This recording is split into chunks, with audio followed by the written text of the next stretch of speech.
Hello, हाय, नमस्कार. मी विद्या गोविंद भिसे. माझ्या YouTube चॅनलवरती तुमचं मनापासून स्वागत करते.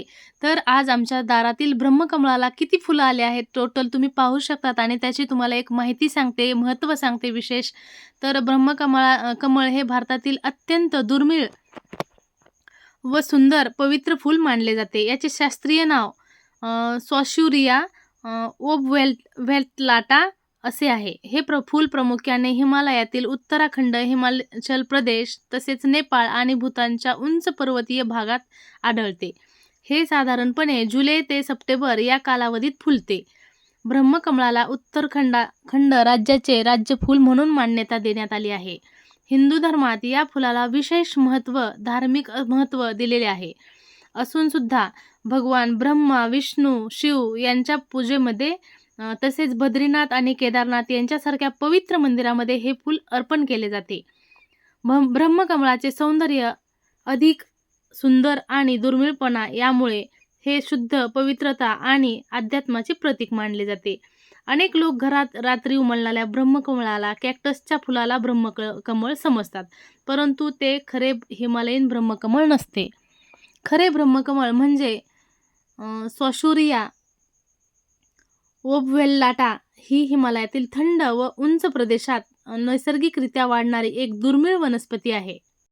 तसेच ब्रह्मकमळाचे फायदे, जतन आणि घ्यावयाची काळजी. ब्रह्मकमळ हे धार्मिक, पर्यावरणातील आणि औषधी वनस्पती दृष्टीने खूप महत्त्वाचे फूल मानले जाते. आयुर्वेदाच्या पारंपरिक ग्रंथामध्ये या वनस्पतीच्या काही भागांना उपयोग जखमा भरून येण्यासाठी, सूज कमी करण्यासाठी व काही आरोग्यविषयक तक्रारीमध्ये केला जात असल्याचे उल्लेख आढळतात. मात्र हे उपयोग पारंपरिक ज्ञानावर आधारित आहेत.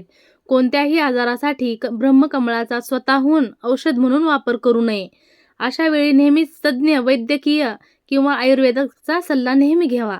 ब्रह्मकमळाचे सर्वात मोठे महत्त्व म्हणजे त्याचे पर्यावरणीय योगदान. ही वनस्पती हिमालयातील जैवविविधतेचा महत्त्वाचा भाग आहे आणि अनेक दुर्मिळ वनस्पती आणि कीटकांच्या परिसंस्थेत तिची भूमिका महत्त्वाची आहे. यामुळे या वनस्पतीचे संरक्षण करणे ही प्रत्येकाची जबाबदारी आहे. ब्रह्मकमळाबाबत काही गोष्टींची विशेष काळजी घ्यावी. हिमालयात आढळणारे नैसर्गिक ब्रह्मकमळ विनाकारण तोडू नये किंवा उपटू नये.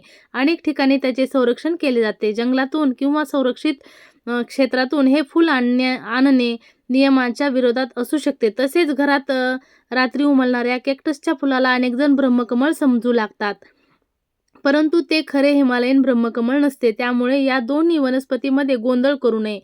धार्मिक श्रद्धेनुसार ब्रह्मकमळ हे शुद्ध, पवित्र आणि समृद्धीचे प्रतीक मानले जाते. मात्र हे फूल घरात ठेवल्याने किंवा फुलल्याने सर्व इच्छा नक्कीच पूर्ण होतात किंवा चमत्कार घडतात असं कोणत्याही वैज्ञानिक पुरावा उपलब्ध नाही. त्यामुळे अशा दाव्यांवर आंधळा विश्वास ठेवू नये. ब्रह्मकमळ हे निसर्गाची अमूल्य देणगी आहे. त्याचे जतन करणे, त्याबद्दल योग्य माहिती लोकांपर्यंत पोहोचवणे आणि पर्यावरणाचे संरक्षण करणे हीच या दुर्मिळ फुलाला खरी आदरांजली ठरेल. बऱ्याच मैत्रिणींचा प्रश्न असतो की हे फूल रात्री तोडायचे की नाही. तर कमळ रात्री तोडणे की नाही याबाबत अनेक समजुती आणि धार्मिक श्रद्धा प्रचलित आहेत. काही लोकांच्या मते हे फूल रात्री उमलत असल्याने ते त्याच वेळी तोडून देवाला अर्पण करावे, तर काही जण रात्री फूल तोडणे अशुभ मानतात.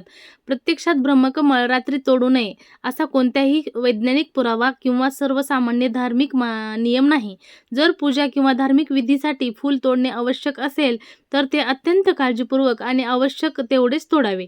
नैसर्गिक अधिवासात आढळणारे दुर्मिळ हिमालयातील ब्रह्मकमळ विनाकारण तोडू नये, कारण त्यामुळे त्याच्या संवर्धनावर परिणाम होऊ शकतो. अनेक ठिकाणी या वनस्पतीचे संरक्षण केले जाते. त्यामुळे ब्रह्मकमळ फुलले असेल तर शक्यतो ते झाडावरच उमललेले पाहून त्याच्या सौंदर्याचा आनंद घ्यावा आणि निसर्गाचे जतन करण्याला प्राधान्य द्यावे.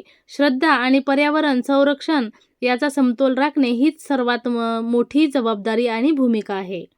तर अशा पद्धतीने आपल्या दारामध्ये उमललेलं ब्रह्मकमळ मी तुम्हाला माझ्या व्हिडिओच्या माध्यमातून दाखवण्याचा एक छोटासा प्रयत्न केला आहे. तर माझा असा प्रश्न आहे की मी हे जे तुम्हाला व्हिडिओच्या माध्यमातून स्लो मोशनमध्ये जे व्हिडिओ करून तुम्हाला दाखवला, तर टोटल माझ्या आजच्या ब्रह्मकमळाला किती फुलं आलेले आहेत हे तुम्हाला नक्की कॉमेंट करून सांगायचं आहे. आणि आपला व्हिडिओ कसा झाला, कसा वाटला आणि ही उपयुक्त माहिती तुम्हाला कशी वाटली ब्रह्मकमळाविषयी ते देखील तुम्हाला मला कमेंटद्वारे कळवायचे आहे. आणि कसा वाटला माझा व्हिडिओ आणि कसे वाटले ब्रह्मकमळाचे फूल आणि दारातील सौंदर्य ते नक्की कॉमेंट करून सांगा. पुन्हा भेटूया पुढील व्हिडिओमध्ये. तोपर्यंत धन्यवाद. श्री स्वामी समर्थ. जय जय स्वामी समर्थ.